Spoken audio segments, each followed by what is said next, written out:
먼저 박구현 1차장께서 오염수 처리 및 방류 관련 브리핑을 하시겠습니다. 안녕하십니까. 1차장입니다. 어제 첫 번째 브리핑을 드렸었고 그 이후 언론에서 여러 보도도 있으셨고요. 또 의견도 좀 주셨고 그와 관련해서 몇 가지만 좀 짚어드리고 브리핑을 진행하도록 하겠습니다. 어제도 계속해서 반복적으로 말씀을 드렸습니다만 저희 정부가 브리핑을 시작한 목적은 국민들께서 보다 정확한 정보를 좀 아실 수 있도록 전해드리는데 더 불안을 좀 해소하는 데 그 목적이 있습니다. 그런 목적에서라면 이런 형태의 브리핑은 최대한 많이 여러 형태로 반복적으로 해드리는 게 좋겠다 이렇게 판단을 하고 있고요. 또 하나는 저희 정부는 지금까지 또 그런 자세를 갖고 대응을 해왔습니다만 앞으로도 그 오염수 방류 계획에 대해서는 철저하고 확실한 안전성 검토를 진행을 하면서 일본 정부에 대해서도 책임 있는 자세로 오염수 처리에 대한 임해줄 것을 계속 요청하고 확인할 계획임을 말씀드리겠습니다. 최근 그 언론에서 난 내용 중에 좀 궁금하신 사항이 있을 것 같아서 하나 설명을 드리도록 하겠습니다. 그 알프스와 관련해가지고 지난 그 14일 정부에서 그 도쿄 전력으로부터 그런 사고 이력을 좀 받은 바가 있고 그게 국회에도 저희가 제출이 됐고 언론에도 관심 갖고 보신 바가 있습니다. 거기에 보시면 그 13년 6월 설치한 이래로 지난해 한 10월까지 걸쳐가지고 한 8차례 고장이 있었다라는 보도가 있었을 겁니다. 이 사항은 아까도 말씀드렸다시피 저희 시장단이 직접 가서 그쪽 자료를 요청해서 받은 내용이고요. 따라서 그 팩트는 보도된 내용이 맞습니다. 지금 현재 저희 그 킨즈를 중심으로 하는 시장단이 설비 부실이라든지 그 전처리 설비 필터 문제라든지 배기 필터 문제에 대한 그 8건 사례들 세부 자료를 받아가지고 현재 지금 분석을 하고 있고요. 또 여기에다 더해서 추가적으로 정기 점검 항목이라든지 설비 유지 관리 계획 등도 추가로 확보를 해서 알프스가 과연 앞으로 장기적으로 안정적으로 운행될 가능성이 얼마나 되는지 이에 대해서 상세히 분석을 하고 있습니다. 아마 분석 결과는 최종 보고서 발표를 드릴 때 같이 다 포함이 될 계획입니다. 이어서 우리 해역과 수산물의 안전관리에 대해서 해수부 차관께서 추가 브리핑을 해주시겠습니다.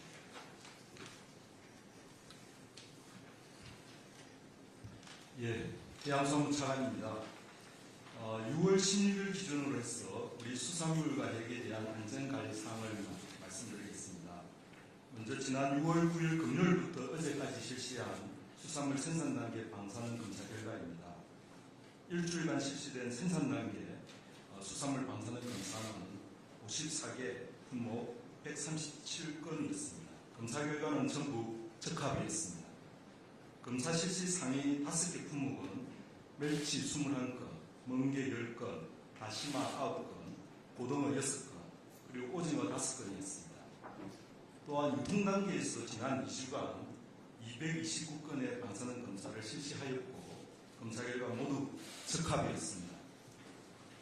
이번 주에 선정된 국민 신청 방사능 검사 대상입니다. 지난주에 신청 건수가 총 9건이었고 이 중 중복 1건을 포함해서 8건이 방사능 신청 대상으로 선정이 되었습니다.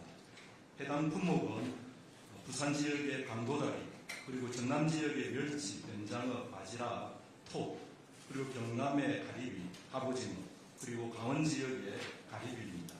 선정된 품목을 지역별로 시료를 확보하는 대로 검사를 진행하여 검사 결과가 나오는 대로 알려드리도록 하겠습니다. 다음, 선박 평행수에 대한 안전관리 현황입니다. 현재 항만에서 1시간 이내에 방사능 농도 분석이 가능한 이동형 측정 장비를 부산, 인천 등 근육별로 6대 배치하였고 5월 20일부터 후쿠시마를 포함한 인근 지역 6개 현에서 주입된 선박 평행수에 대한 방사능 오염 조사를 실시하고 있습니다. 5월 21일 이후 조사된 14척의 선박 평행수 모두 방사능 물질이 검출되지 않았습니다. 다음 해역 검사에 관한 현황입니다. 6월에는 총 29개 주요 정점에 대한 조사를 진행하고 있고 지난 6월 10일부로 전국 연안 29개 주요 정점에서 6월 조사를 위한 시로 채취를 완료하였습니다. 6월 15일 기준 52개 정점의 해수에 대한 방사능 농도를 분석한 결과 세슘, 삼중수소, 스트론튬 등의 해수중 농도는 모두 후쿠시마 원전 사고 이전의 농도와 유사한 수준입니다. 현재 아직 분석이 진행 중인 잔여 시료의 방사능 농도도 순차적으로 공개하도록 하겠습니다. 다음은 일본산 수입수산물에 대한 안전관리 상황입니다.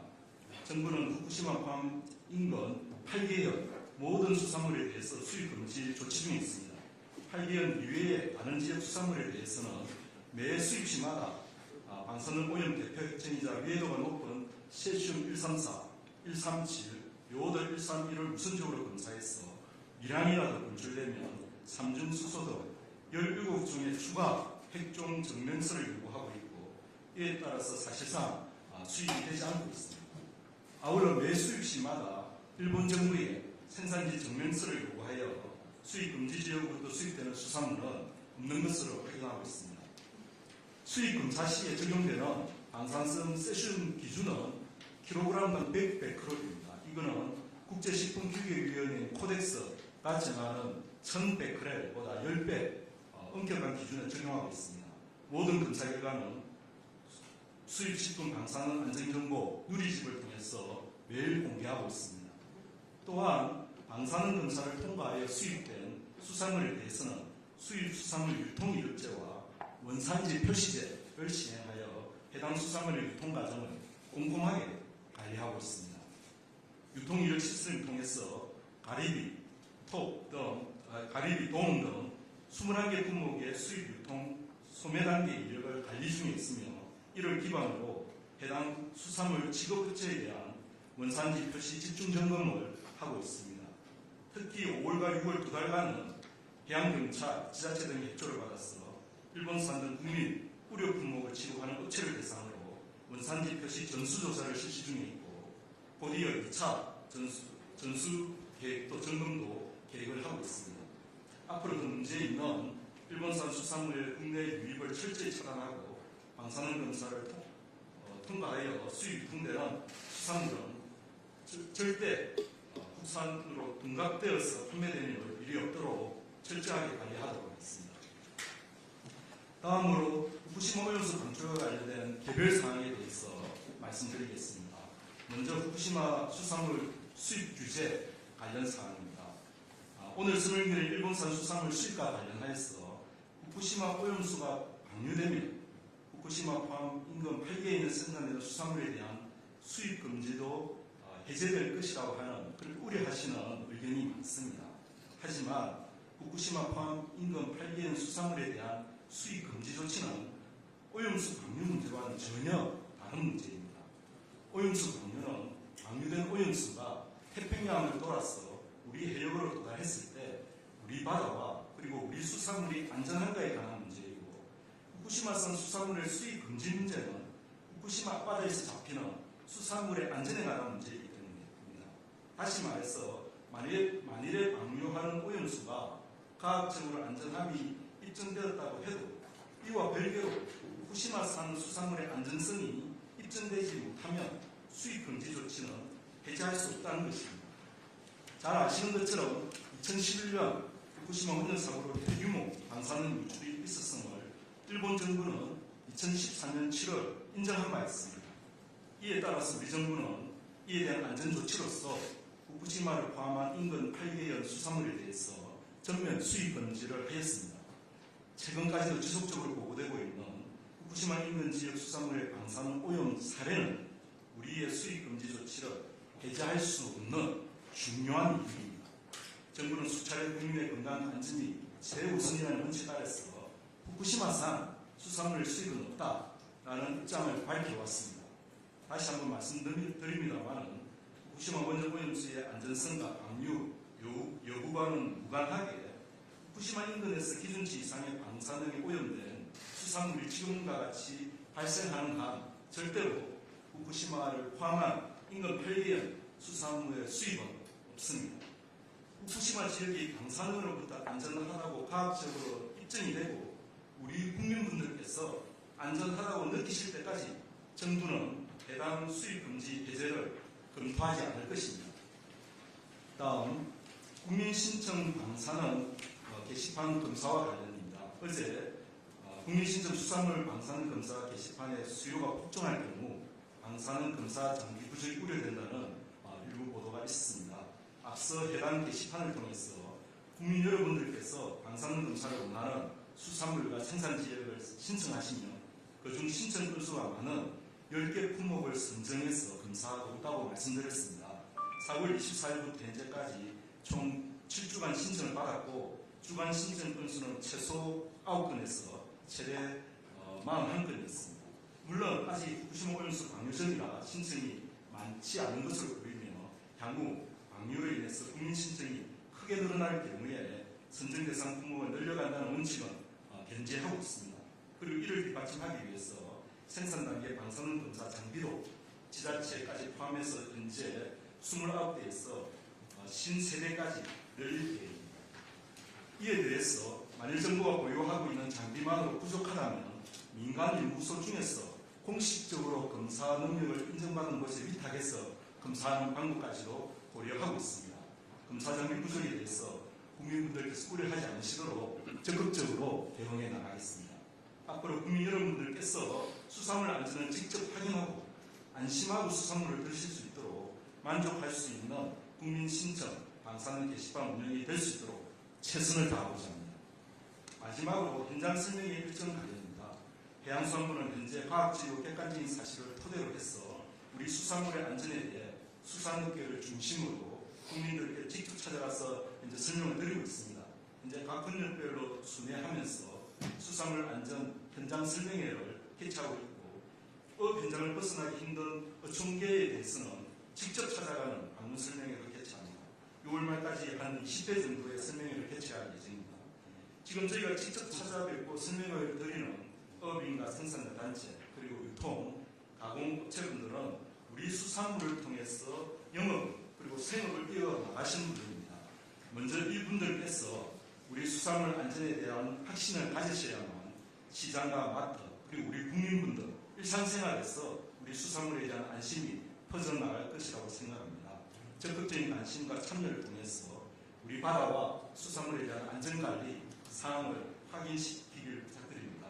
또한 저희 정부는 인터넷 포털, SNS, 고객 전광판 등 가용 가능한 모든 채널을 통해서 우리 국민분들께도 직접 안전정보를 적극적으로 알려나가도록 하겠습니다.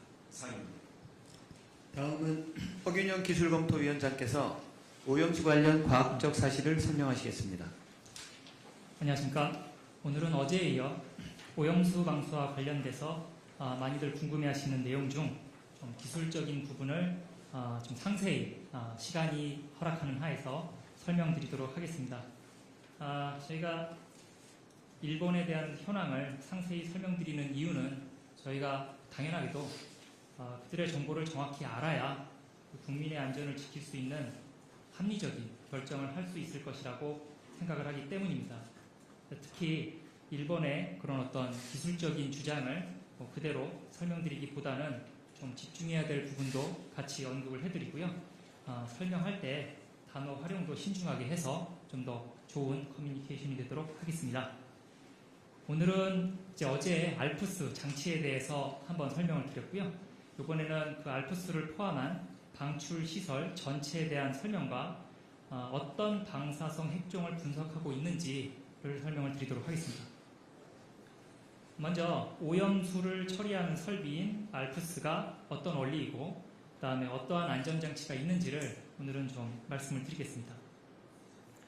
어제 설명에서 빗물이나 지하수 등이 유입이 되면 원자로를 이제 포함하고 있는 경납 건물 내부로 유입이 되면 이를 뽑아서 주변의 지하수 수위보다 낮게 유지함으로써 안전을 유지한다는 상황을 설명드렸습니다.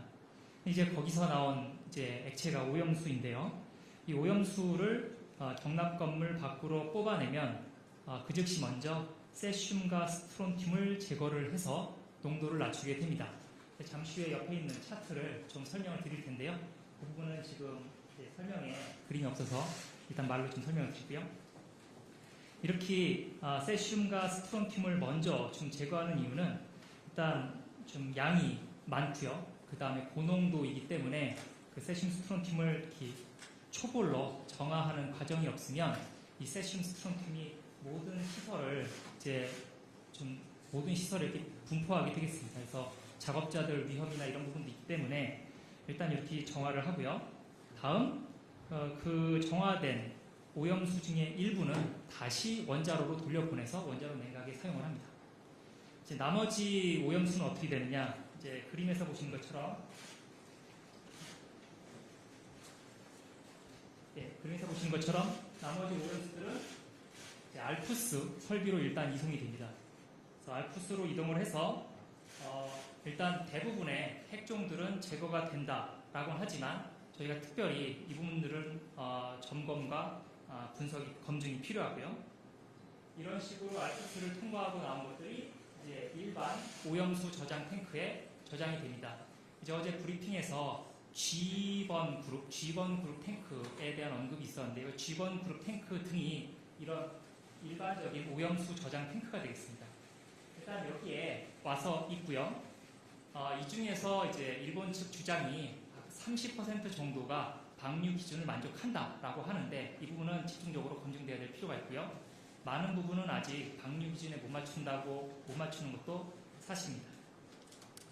다음 이제 일본 측에서 방류를 결정하게 되면 말씀드렸던 오염수 저장 탱크 중에서 순차적으로 하나씩 어저께 브리핑에서도 설명드렸던 이제 K4 탱크로 가게 됩니다. 이 K4 탱크는 전체 한 1000여 개 정도 되는 탱크 중에서 30개 정도가 지금 보유하고 있는 것으로 알려져 있고요. 이쪽에 있는 오염수 저장 탱크들이 K4 탱크로 오면 여기서 시료 채취라고 분석을 합니다. 여기서는 시료 채취와 분석이 무척 고정밀을 유지해야 되기 때문에 설명드리셨던 교반기, 물을 섞어준다거나 하는 장치들이 여기 다 설치가 되어 있습니다. 반면 오염수 저장 탱크는 그 정도까지는 아니기 때문에 교반기나 이런 장치는 없는 상황이고요. 그래서 여기서 측정을 한 다음에 핵종을 다 점검을 해서 모두 안전 규제 이하가 됐다고 판단이 되면 이제 이송 설비를 통해서 가는 것이고요. 만일에 이게 만족을 못한다, 다시 알프스로 들어갑니다. 다시 알프스 들어가서 다시 K4 탱크로 나오게 되고요. 이 방법을 계속 진행하는 것이기 때문에 저희가 궁극적으로는 K4 탱크에 대한 어떤 집중적인 모니터링이 필요하다는 건 사실이고요. 지난 IAEA 검증할 때 다른 오염수 저장 탱크도 일본 정부가 잘 측정하고 있는지 이런 여부를 확인하기 위해서 시료 채취도 하고 하는 그런 행위를 했다라고 말씀드릴 수 있겠습니다. 이와 같이 K4 탱크에서 방류가 시작되는 오염수들은 보시는 것처럼 이 후쿠시마 원전 5호기 쪽에 있는 취수구에서 해수를 다량 유입을 시켜서 이 부분에서 희석을 시킨 다음에 이제 방출 터널, 해저 터널을 통해서 이제 방출이 되게 되겠습니다. 이와 관련된 이제 수치들은 어제 설명드렸는데요. 이 그림에서 이 K4 탱크에서 나오는 오염수에 어떠한 좀 문제가 있다거나 설비에 하자가 생겼을 때에는 이제 방사선 측정 장치를 이용을 해서 점검을 하고 그것이 문제가 발생했을 때 여기 긴급 차단 밸브가 2개 위치에 각각 2개씩 다중성을 갖게 설계를 해서 만일의 경우 이제 좀 기준을 못 맞추는 오염수가 외부로 나가지 않도록 조치를 취하고 있습니다. 이런 부분들은 현장에서 중요하게 점검이 되어야겠고요. 고장이나 이런 부분들이 없도록 저희도 계속 관심 있게 지켜봐야 될 항목이 되겠습니다. 그래서 좀 다소 길게 좀 설명을 드렸습니다만 좀 시설 전체에 대한 운영이 궁금하실 것 같아서 좀 시간을 할애했습니다. 한 가지 더 말씀드릴 것은 그 용융된 원자로로부터 수많은 핵종들이 나오고 있다라고 알고 계실 텐데요. 이들이 모두 제대로 감시가 되고 있는지, 왜 측정하는 핵종들의 숫자가 좀 오락가락하는지 하는 부분에 대해서도 설명을 드리겠습니다. 결론은 이 용융된 원자로에서 나올 수 있는 모든 핵종은 현재 분석 중이다. 그리고 측정을 하지 않는 이유는 측정을 해도 검출이 되지 않을 정도로 낮기 때문입니다. 먼저 이 과학자들이 원자로가 용융이 되면 나올 수 있는 모든 가능한 핵종을 컴퓨터 코드로 계산을 합니다. 컴퓨터 코드는 산업계에서도 많이 쓰이고 있기 때문에 신뢰하실 수 있다 생각하실 수 있고요. 그러면 한 1000여 개 정도 됩니다. 1000여 종 정도의 핵종이 나오게 되는데 지금 사고가 발생한 지 벌써 12년이 지났고요. 일부 핵종들은 기체 상태를 통해서 소량이나마 밖으로 나간 것들이 있습니다. 이런 것들을 제외하면은 약 200여 종 정도가 됩니다. 그래서 200여 종을 저희가 지켜봐야 되는데요. 이 중에서 현재 남은 양이 워낙 적기 때문에 더 이상 측정했을 때의 유효성이 없는 것들을 제외를 하고 IAEA가 권고한 사항 중에 이 실제로 핵종을 측정을 해서 그 수치가 눈으로 확인할 수 있는 것 위주로 일본 정부의 핵종 측정에 대한 대상을 이제 권고를 하였습니다. 이 와중에 일본 정부에서 제안 의견과 IAEA에서 권고한 사항이 왔다 갔다 하면서 64개도 되었다가 30개도 됐다가 현재는 총 69개 핵종에 대해서 일부는 말씀드린 대로 실제로 실측을 해서 그 결과를 얻고 그 다음에 나머지 것들은 실측된 결과를 가지고 계산에 의해서 양이 얼마인지를 확인을 하는 이런 것을 방류되기 최종 직전에 함으로써 안전성을 최대한 높이는 그런 전략을 세웠다고 합니다. 물론 이 부분에 대해서도 일본 정부 또는 동경전력에 대한 의견이기 때문에 우리 정부가 이 부분이 확실하게 이행이 되고 있는지를 점검해야 되는 것은 당연한 사실이겠습니다. 오늘 좀 복잡하게 들으셨겠지만 핵종 종류에 대한 궁금증도 많으신 걸로 생각이 되어서 좀 단계별로 한번 설명을 드리겠습니다.